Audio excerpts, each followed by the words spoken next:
Welcome to our guide on creating an event with Wix. Today, we'll explore how to effectively set up your event page using all the fantastic features Wix offers. Let's start by logging into your Wix account. Once you're in, head over to your dashboard and select the site where you want to create your event. Next up, we're going to find the Events app in the Wix app market. It's filled with tools to help you manage all aspects of your event. Now, it's time to set up your event details. Enter your event's name, select the date, and add your location. Make this section engaging.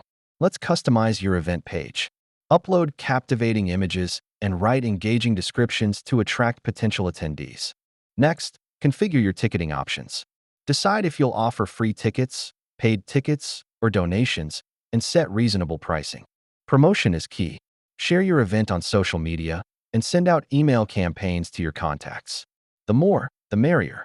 Once everything looks great, preview your event page to ensure it's perfect. When you're ready, hit Publish. Finally, manage your RSVPs and keep your attendees updated with timely communications. Good organization ensures a successful event. And that wraps up our guide. Remember, effective promotion and attention to detail are crucial for a successful event. Good luck!